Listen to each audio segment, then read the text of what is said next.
Y seguimos en el reloj que grano a grano va cayendo en el tiempo de la ciencia, también con el mismo tema, un tema que abrimos diciendo los florecimientos algales nocivos están representando una materia importantísima, pero no solo de investigación.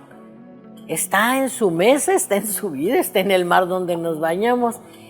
Y cuando digo que está en su mesa, le comento, si le gustan los camarones, quédese. Vamos a platicar de esta especie que además tiene un alto valor comercial, pero sobre todo porque son sabrosas.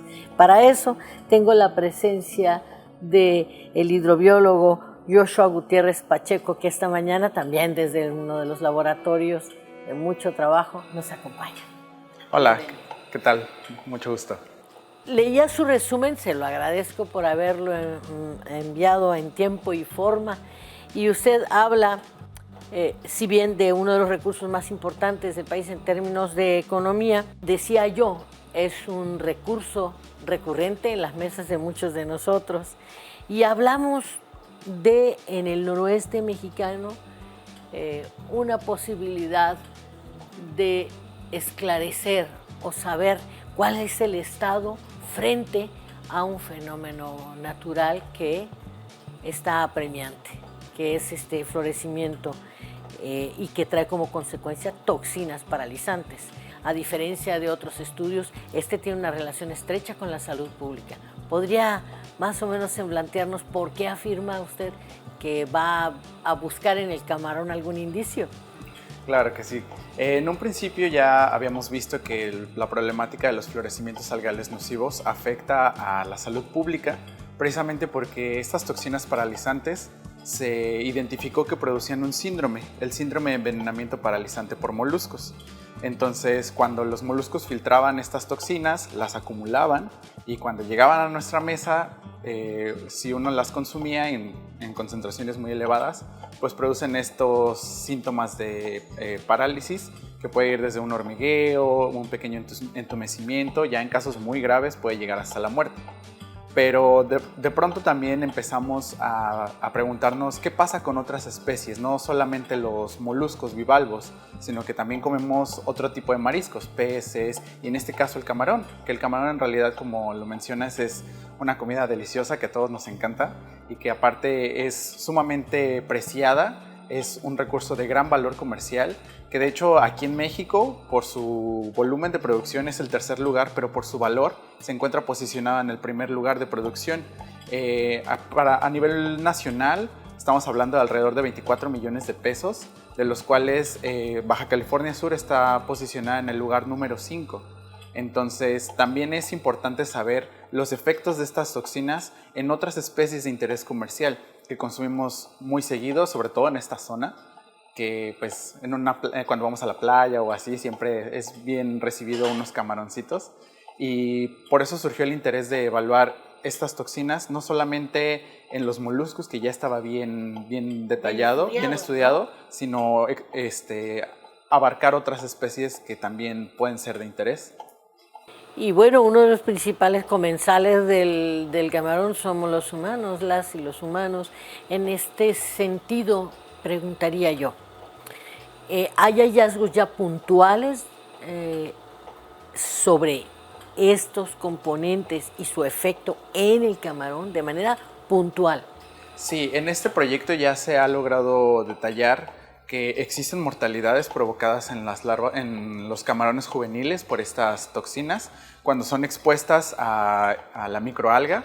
Si está el camarón en presencia de la microalga, se da una mortalidad importante en estos camarones, además de que también han logrado determinar que estas toxinas se acumulan en los tejidos de los camarones, en el músculo, e incluso también les llega a provocar algunas lesiones, les llega a dañar las branquias, el músculo precisamente, un órgano que ellos tienen que hace la función de nosotros del hígado, que se llama hepatopáncreas, ahí también se han logrado describir algunas lesiones.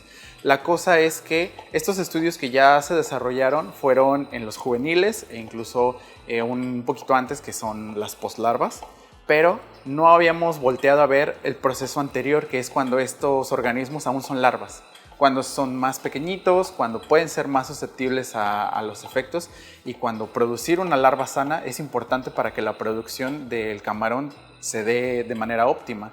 Entonces, por lo menos en mi trabajo, lo que quisimos evaluar fue también la susceptibilidad de los camarones, pero cuando son aún larvas. Estos camarones pasan por 4 fases, que desde que nacen, desde que son el huevito, empiezan a ser una larva náupleo, posteriormente pasan a ser una zoea, una misis y una poslarva. Entonces, lo que queríamos ver era si durante esos cambios las larvas eran más o menos susceptibles, o podrían morir más, o podrían tener más daños debido a estas toxinas. En este caso me imaginaba yo, suponiendo que lleguen a una edad adulta, pues estos individuos, como le llaman ustedes, y de repente pues, me llegan al cóctel, pues, ¿no? O al ceviche de camarón, podrían llegar enfermos a esta etapa de crecimiento en el cual ya pueden ser consumidos por humanos. Sí podrían llegar a estar intoxicados, sin embargo, hasta el momento no se ha encontrado en concentraciones que dijéramos es peligrosa. Pero aquí también lo que nos interesa ver es no solamente que nos llegue un camarón intoxicado, sino que ni siquiera se produzca el camarón, que antes de que este pueda ser vendido se muera. Que sería muy lamentable, pero bueno, un colchón de seguridad, un margen de seguridad entre el humano y el Un colchón de seguridad, especie, ¿no? sí, pero en términos económicos es una pérdida muy importante, sí. Precisamente, si ni siquiera alcanzas a producir la larva que vas a sembrar, es una pérdida muy considerable. Ahora, otra cosa es que normalmente se conocía que si estaba el florecimiento algal, se producía la muerte de los organismos. Pero hemos visto también que las toxinas, cuando se muere la microalga, quedan disueltas en el ambiente. En algunos casos en Mazatlán llegaron a ver que había mortalidades en los laboratorios y que el florecimiento ya había terminado y en los laboratorios no estaba la microalga. Entonces coincidía, sin embargo no estaba directamente relacionado. Algunos autores empezaron a pensar que era posible que esta toxina entrara disuelta en el agua y que fuera ahí donde se producieran los daños en las larvas. Entonces no estábamos alcanzando a tener una producción importante de este recurso, y aquí la cosa importante a evaluar es que si detectamos que se tiene este efecto por las toxinas disueltas, no le puedes decir a un productor, cierra tu granja por un mes y se te va a pasar, ¿no? Es como decirle a un restaurantero, cierra tu restaurante una semana, un mes, y ya el siguiente mes regresas con todo, ¿no? Entonces, por eso también es importante, desde el punto de vista económico, las pérdidas o los efectos que puede tener la presencia de una toxina en este recurso. Pues nos alegramos que haya detectives tras la huella perdida de este fenómeno, porque finalmente trabajamos para la sociedad, y trabajamos para la sociedad desde estas complejas investigaciones que puedan dar luz sobre qué hacemos, qué sigue, ¿no? Agradecemos muchísimo, hidrobiólogo, esta participación. Es usted un joven que seguramente pronto podremos recibir allá con su doctorado, ya mero, primero la maestría, luego el doctorado, pero agradezco muchísimo la gentileza de su atención y su disposición para explicarnos este complejo mundo. Muchas gracias por su atención. Quédese para despedir este reloj de ciencia.